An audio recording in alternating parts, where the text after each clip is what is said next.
राम जय जय राम, श्री राम जय राम जय जय राम, श्री राम जय जय राम, श्री राम जय जय राम। दीप मनोहर मणिमय नाना, जाय न बरनि विचित्र बिताना। जय मंडप दुलहिनी बेदेहि, सोबरने असीमति कवि केहि। जिसमें मणियों के अनेकों सुंदर दीपक के उस विचित्र मंडप का तो वर्णन ही नहीं किया जा सकता। जिस मंडप में श्री जानकी जी दुल्हन होगी, किस कवि की ऐसी बुद्धि है जो उसका वर्णन कर सके। दुलहु राम रूप गुण सागर, शोभितानु तिउ लोक उजागर। जनक भवन के शोभा जैसी, ग्रह ग्रह प्रतिपुर देखी अतेसी। जिस मंडप पे रूप और गुणों के समुद्र श्री रामचंद्र जी दूल्हे होंगे, वह मंडप तीनों लोकों में प्रसिद्ध होना ही चाहिए। जनक जी के महल की जैसी शोभा है, वैसी ही शोभा नगर के प्रत्येक घर की दिखाई देती है। जहीं तेरहुति तहीं समय निहारी, तहीं लघु लगई भुवन दस चारी। जो संपदा नीच ग्रह सोहा, सो बिलो किशोर नायक मोहा।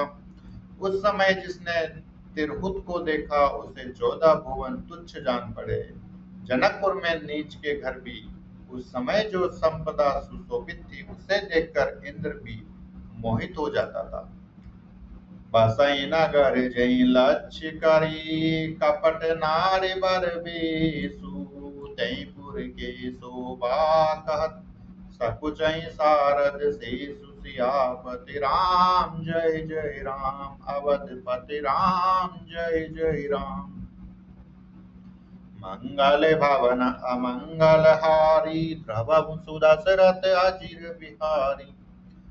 जिस नगर में साक्षात लक्ष्मी जी कपट से स्त्री का सुंदर वेश बनाकर बसती, उस पुर की शोभा का वर्णन करने में सरस्वती और शेष भी सकुचाते हैं। पहुँचे दूत रामपुर पावन, हर से नगर बिलो की सुहावन। भूप द्वार तीन खबरी जनाई, दशरथ नृप सुन लिए बुलाई। जनक जी के दूत श्री रामचंद्र जी की पवित्र पूरी अयोध्या में पहुंचे। सुंदर नगर देखकर वे हर्षित हुए। राजद्वार पर जाकर उन्होंने खबर भेजी। राजा दशरथ जी ने उन्हें सुनकर उन्हें बुला लिया। करि प्रणाम तिन पाती, दीनहि मुदित महिप आपू उठिलिनहि। बारी बिलोचन बाचत पाती, पुलक गात आई भरी छाती। दूतों ने प्रणाम करके चिट्ठी दी। प्रसन्न होकर राजा ने स्वयं उठकर उसे लिया। चिट्ठी बांचते समय उनके नेत्रों में जल अर्थात प्रेम और आनंद के आंसू छा गया। शरीर पुलकित हो गया और छाती भर आई। राम लखन उर कर बर चीठी, रही गए कहत न खाटी मीठी। पुनि धरि धीर पत्रिका बाची, हर्षि सभा बात सुनि साची। हृदय में राम और लक्ष्मण है, हाथ में सुंदर चिट्ठी है। राजा उसे हाथ में लिए ही रह गए। खट्टी मीठी कुछ भी कह न सके। फिर धीरज धरकर उन्होंने पत्रिका पढ़ी। सारी सभा सच्ची बात सुनकर हर्षित हो गई। खेलत रहे तहाँ सुधि पाई, आए भरतु सहित दित। आए भरतु सहित हित भाई, पूछत अति स्नेह सकुचाई। तात कहाते तपाती आई। भरत जी अपने मित्रों और भाई शत्रुघ्न के साथ जहाँ खेलते थे, वहीं समाचार पाकर वे आ गए। बहुत प्रेम से सकुचाते हुए पूछते हैं, पिताजी चिट्ठी कहाँ से आई? कुशल प्राण प्रिय बंधु दो, अहि कहूँ कहीं देश।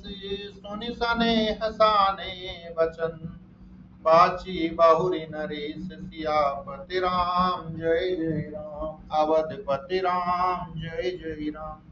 मंगल भवन अमंगल हारी, द्रवहु सुदशरथ अचिर बिहारी। हमारे प्राणों से प्यारे दोनों भाई कई ऐसा कुशल तो है, और वे किस देश में हैं? स्नेह से सने ये वचन सुनकर राजा ने फिर से चिट्ठी पढ़ी।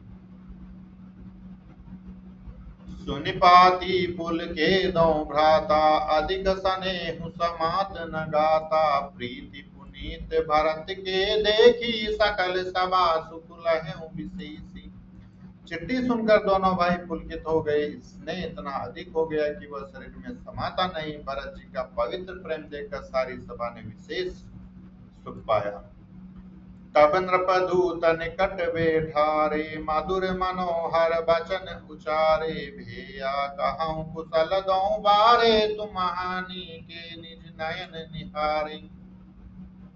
तब राजा दूतों को पास बैठा कर मन को हरने वाले मीठे वचन बोले। भैया कहो, दोनों बच्चे कुशल से तो है, तुमने अपने आंखों से उन्हें अच्छी तरह देखा है ना। श्यामल घोर धरे धनु भाता, भय किशोर को सिक मुनि साता। पहचानऊ तुम कहूँ सुबाऊ, प्रेम विवश पुनि पुनि कहराऊं। सांवले और गोरे